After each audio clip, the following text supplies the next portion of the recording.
All right, everybody. This is one of my favorite times of the week is these midweek MindSHIFT episodes, and we're always talking. The framework that we're talking about from this conversation is there are two potential future yous out there. There's a future you that you want to avoid. This is the version of you that's broke, sick, dumb, doesn't have the yes, I said dumb, doesn't have the relationships that you want, is just totally feeling distracted by life, and when you arrive at it, you go, oh.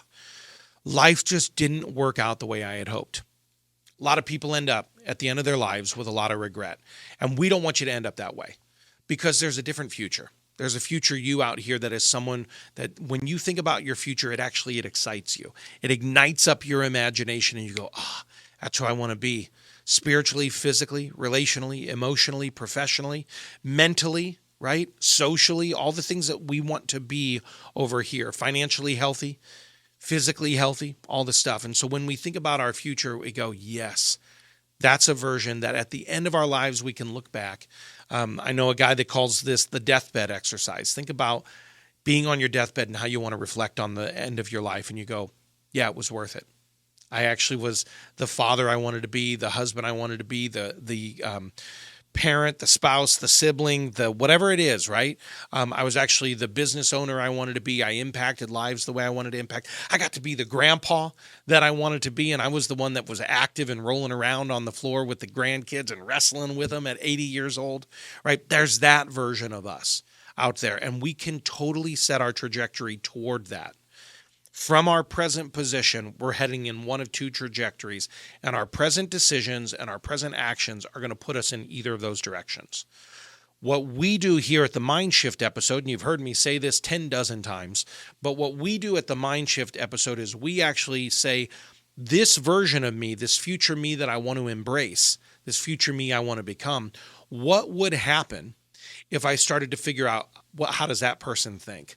A year from now, 3 years from now, 5 years from now. They're not dealing with the same stuff I'm dealing with in the present, but they're way out here in the future. And if I start to think like them and believe like them and behave like them, believe and behave like the future version of me in my present reality, I'm going to put myself on a trajectory to actually manifesting that in my life. So that's the concept here with the future you and the mind shift that we want to have inside of this game that we call life. So one of the privileges I have here as a coach and as a trainer is I get to sit inside of Joel Staley's program. He's one of our sponsors for the show, the Joel Staley Shed Fat Fast program. This guy has helped over 1,400 men and women as well, but he works a lot with busy dads. He's helped over 1,400 of them lose 25 to 50 pounds within 12 weeks without spending hours at the gym and without giving up their family time and without giving up their favorite foods as well. And Joel is an awesome coach in that program. The transformations that he's helped people go. I'm actively in the program right now myself, and I'm down 21 pounds as of today's weigh-in based on where I started just 3.5 weeks ago. So crazy numbers that are happening even in my own life, and he does it through fasting protocols and not your typical 16-8. This is not a huge ad for him. That comes halfway through this, but nevertheless, what it does is it makes me anchor to there's a version of me out here that my present choices says this is the health practice I want to get on. I want to not have fatty liver. I want to not have behaviors of eating and sedating through my days and eating my emotions, as the saying goes.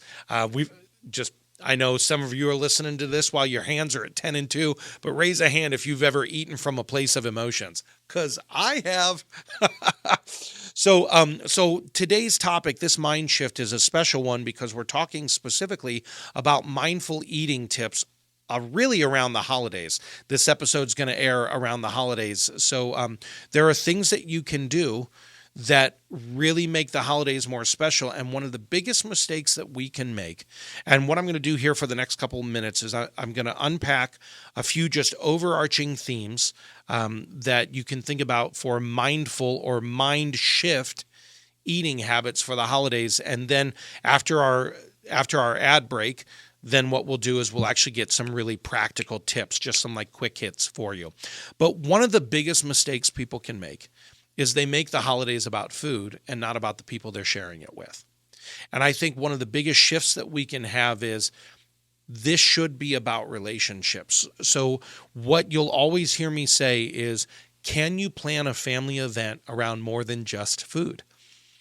That's a big mind shift, because usually when people start thinking, hey, what are we doing? Are we getting together? We're having the pool party. This is the next question that comes through on the group text thread, right? Who's bringing what? Because we have to get the menu in place. That's the most important part, is making sure that the menu is in place. So we ask the question, who's bringing what? And that, I think, is one of the biggest detriments we can have to our holiday, is actually planning the entire thing, the entire event around food.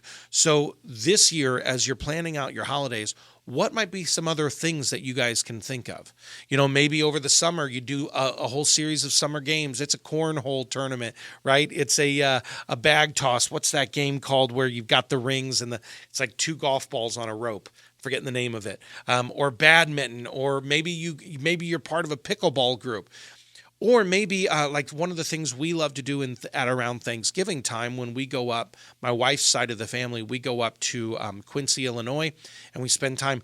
There are 9 grandsons. 10. Holy cow, I forgot one.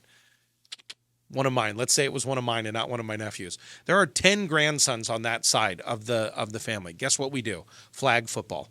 Everybody puts on a flag, and that is one of the big events, is we do flag football. And her uncle and her dad, so my father-in-law and his brother, they completely restored their dad's trailer tractor, and we do a wagon ride as well. Good Lord willing, and the temperature's not too low, we do an annual wagon ride for everybody, and we go all over. He gets the tractor out, we hitch it on, and boom, that's like an hour and a half of the Thanksgiving as well. So while there is a meal planned, there are so many other events that are occurring throughout. It's a beautiful day. We're playing flag football and we're going on wagon rides. This holiday, what might be something that you can do that would be a family event around more than just food? Not who's bringing what, but what are we doing? That's a different question to ask. And that's a question that sets you up for future success, because you're about relationships. You're about consistency in those relationships. You're about memorable moments in this future you, rather than what's the next meal.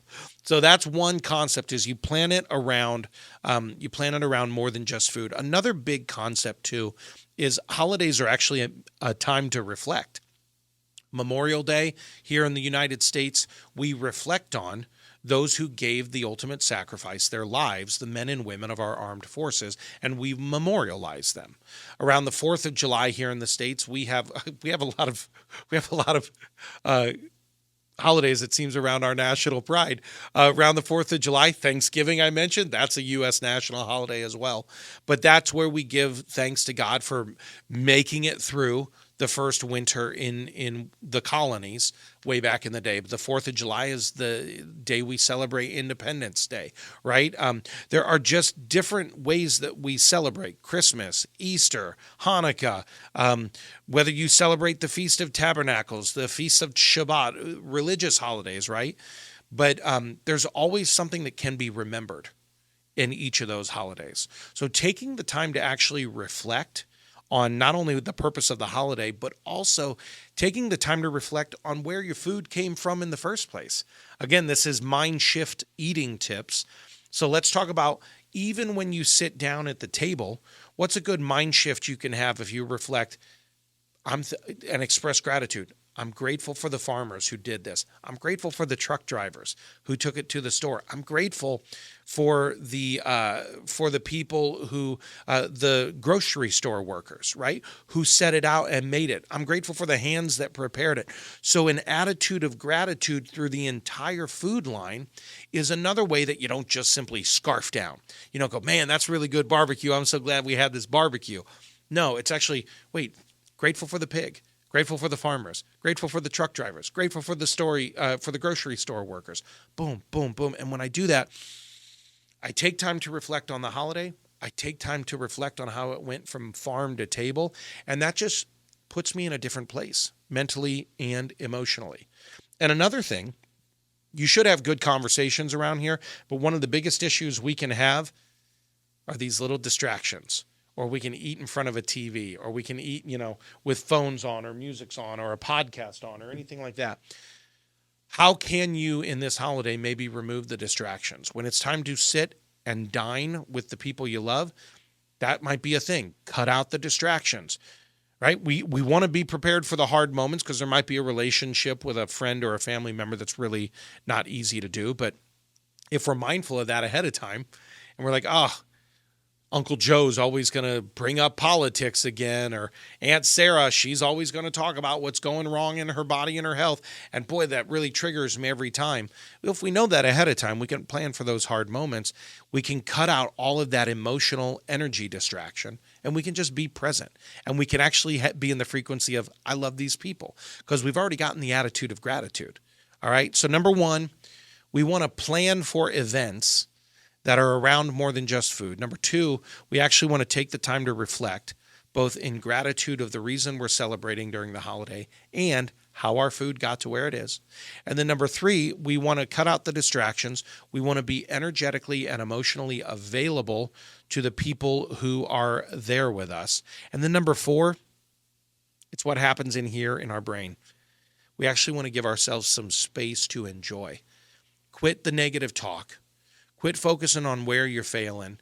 Take the time to rest and reflect and say, if you're in an attitude of gratitude, it's an easy way for you to go, today's a good day. I'm going to give myself a break today on the self-judgment. So that's just some overarching themes, and we're going to get into some quick tips here in just a minute. But first, let's get a word from our sponsors. This episode of the Mind Shift is actually brought to you by the Shed Fat Fast program. Look, if your belly has been hanging around like it pays rent, it's time to listen up, my friends. Joel Staley, his Shed Fat Fast program has helped now over 1,400 professionals drop 25 to 50 pounds within 12 weeks. I am not kidding, 25 to 50 pounds within 12 weeks. And he uses a specified fasting protocol that actually works. No 16 and 8s and none of that stuff. No weird shakes, no rabbit food, no 6 tiny meals nonsense. I'm in the program right now, and trust me, it's not hype. It's results. And I still get to eat my ribeye steaks. So go ahead, hit up shedfatfast.com right now for a free training that Joel has. Again, that's shedfatfast.com. And when you reach out to Joel, be sure and let him know that you heard about it at the Dallas Daily Show. A big thanks to Greg Iverson and his all-star team at Neighborhood Loans. They're the official studio sponsor of the Dallas Daily Show and the Midweek MindSHIFT series. My friends, whether you're looking to buy your first home, whether you're refinancing your dream home, or if you're looking to get into acquisition or management of investment real estate, Greg's team, they're the real deal. They're fast, they're kind, they provide coaching and training for you, and most importantly, they actually return your calls. That's huge, right? And even though we're here in the St. Louis, Missouri area, Greg's team works nationwide. So be sure and check them out. We've got them in the show notes, but theiversongroup.com. Again, that website is theiversongroup.com, or just give them a call at 314-658-9400. Again, that's 314-658-9400. It's time to invest in your future with the Iverson Group. All right, everybody. So back to this concept of some mindful or mind shift, I should say, eating tips for the holidays. Now I'm just going to hit you with 10 real quick hit ones, okay? So we kind of talked in the first half of this overarching themes of making sure that you're in this place of gratitude, making sure that you're planning holidays around more than just food. But here's just some quick tips for you that I've learned, and I've taken some of these, just so you know, I'm not the source of all knowledge at all. Just ask my wife. But some of these are taken from like Thich Nhat Hanh. His book Savor is a really great book on mindful eating habits. There's Mindful Eating Habits is actually the name of a book as well. And in my own journey toward health, as I'm becoming the future version of me in my present reality, a lot of these things are things that I've taken from other people. Gary Brecka is another one. Dr. Living Good is another one. Peter Attia in his book Outlive. These are all great resources, and so I highly recommend if this is an area where you're needing a breakthrough to future you, start the information. And actually, a couple of weeks ago on the pod, my wife was on with me, and one of the things we talked about in our Mind Shift episode together was this idea of first you gather information, then you kind of introduce it into your life, then you kind of have to iterate it, edit it, see what's working until you ultimately integrate it. So you go from this concept of information to the introduction phase to the iteration phase all the way to integration. And when you do that, then you can start that 1% growth. And I'm on that journey myself, but some of this information, these people that I mentioned, it's really important to you. So just know that this list, while not exhaustive, is at least a good action list for you to consider. And like I mentioned earlier in the first half of this, I'm recording this specifically for a group in the Shed Fat Fast arena with Coach Joel Staley. You can check it out, shedfatfast.com. You also just heard the ad read that I did for him as well, because he's one of the sponsors of the show. But I'm active in the program. I'm doing these protocols as well. But in the program, when someone is completing a fast, whether it's a 16 and 8 or whether they're going 48 hours or what we call OMADs, 1 meal a day every 24 hours, or whether they're doing 48 hours or 72 hours, this is an aggressive group of people, by the way. There are some beasts that are doing 96s and all the way to 168, which if you can't do that math, those are 7 days without food. Booyah, those suckers. And these guys are melting the fat off their bodies left and right. But one of the things that I will regularly say to them in the program is think about your refeed before your actual refeed, or think about refueling before you actually refuel. So one of the biggest mistakes that guys in the program make is they're like, oh, I'm finishing up 48 hours on this fast. I get to eat on Thursday night, right? And then they post a photo of their a picture of their food or of their refeed in the program page, and in there it's like, oh, I didn't have time to do anything, so I just stopped into a gas station and got a side salad and a burrito, and I want to just smack them on the head every time I see a refeed that's anything to do with fast food or crap food. I'm like, you didn't think about this ahead of time? You didn't think, hey, on Thursday night I want to plan for a ribeye steak and some broiled broccoli that I've cooked in the baked broccoli that I've cooked in the oven, or I want to plan to grill something, or I want to plan this fish, or like make it a feast, make it worthy of the refeed. And I think so often in our lives and just in American culture, we actually do go from meal to meal without thinking about it. And we eat mindlessly. And we just are like, oh, I'm hungry. I need to stop and grab something real fast. And if it is on, I'm going to tell you right now, if you're on the highway and you see a place to eat that is on an exit sign, it is not a good option for you. If it's like food exit, here's the 4 restaurants that are at this exit, or the 6 restaurants, I guarantee you are eating a product. You are not eating real food. And one of the biggest lessons that my wife has been teaching me is that real food or is that a product? And my CrossFit coach used to say, if you're going to grocery shop, go around the outside of the grocery store to where the fruits, the vegetables, the meats, the fish, the dairy and cheeses and eggs and things like that are. The moment you get in aisles 2 through aisles 12, if it's in a box, it's a product that was man-made in a factory somewhere, even if it tastes like it's real. It's not. It's a product. So shop the outside of the grocery store. But the tip number 1 here, and I'm spending way too much time on this one, is number 1, think about your refeed before your actual mealtime. Prep something you love, which kind of leads into point number 2. Cook and eat in a good mood. Let's get out of the fast food mentality and let's actually start thinking to ourselves, future me has time to create the reality that I want. The future you actually is like someone who plans their meals, someone who plans healthy eating, because if you don't, you're going to be on all the pharma. You're going to be on all the medications. And if you're on it, I'm not knocking it. Please understand what I'm saying. But if you're on the front end of this game, you can choose now. I'm going to cook and I'm going to eat in a good mood. One of the biggest visualizations I have, everybody, is that I'm standing in our fully done kitchen. I get excited about this imagination break from future me. I have a visceral memory of a future event where I am sitting there and I am slicing up the onions and I am slicing up the bell peppers and I'm throwing the meat on the searing pan and I'm making homemade fajitas, and my wife comes up to me and smacks my butt and says, "What's up, hottie?" That's like a visceral memory in my future. You can have the same thing, but I'm eating and I'm cooking in a good mood. I'm not stress eating. I'm not doing it in a reactive way. So number one, think about your meals before the actual meals. Number two, cook and eat in a good mood. Don't stress eat. Put on the good music, the thing that gets you a little relaxed, right? The candles, the whole thing. Number three, this is a crazy one. Drink more water throughout the day, not necessarily during the meal. One of the nutritionists that I worked with at CrossFit Edwardsville, Coach Kelsey, she would always say what people do a lot of the times is they'll, and we've been taught this lie of, hey, if you drink 16 ounces of water about 15 or 20 minutes before you eat, you'll eat less because your food, because your stomach will feel fuller. But actually what she said is actually what you're doing is you're washing out your stomach acids, and you're getting your false sense of full.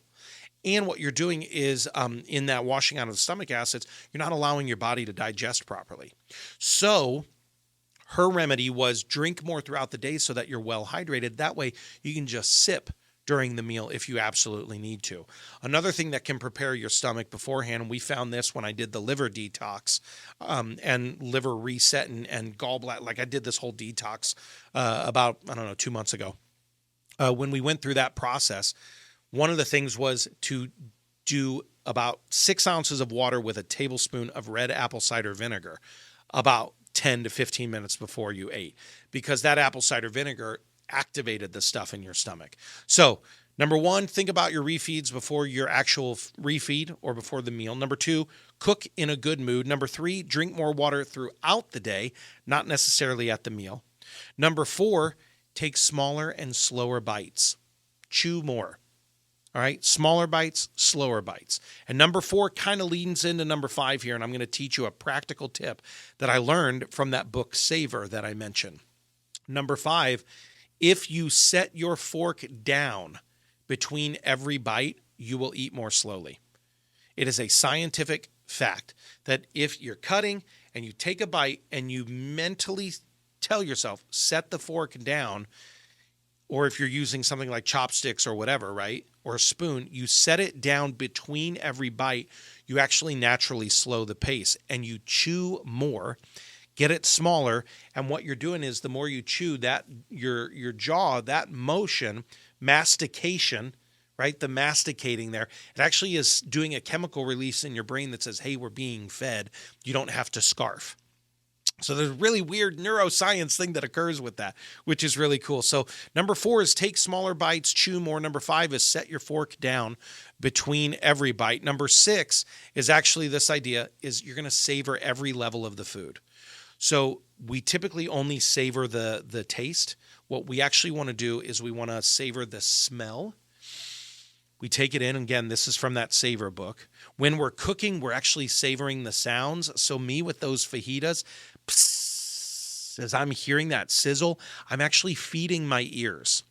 Then I feed my eyes. I want to plate it beautifully. I don't want to just have a slop plate. My wife laughs all the time because I should show you all some photos of some of my food because she's constantly like, why do you plate it like that? Because I want to feed my eyes as well now.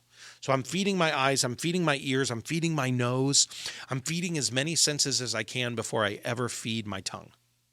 All right, so thinking about the food, cooking and eating in a good mood, right? Drinking more water throughout the day, not necessarily at the meal itself, taking the smaller bites, setting the fork down, the food down, and actually savoring, feeding all of my senses, not just my taste. Now, here's another one too. Sit at an actual table and use actual silverware and plates. There's something different about eating from a wrapper on a couch, distracted with a TV, right? We start eating in a hurry. We're not paying attention to any of the stuff. When that starts happening, boy, we are on the struggle bus and we're on the wrong trajectory. So using a plate, using forks, there's something about that. And then that kind of goes to the next one is share mealtime with people you love and actually enjoy the conversation. And if you're setting the fork down between each one, enjoy the conversation. Ask stimulating questions. Number 9 on this list, so that was number 8, share mealtime with people you love. Number 9, stop eating when you are satisfied. And if you're eating slower, you're going to know that faster. So you don't have to overstuff, and sometimes we overeat because we eat too quickly.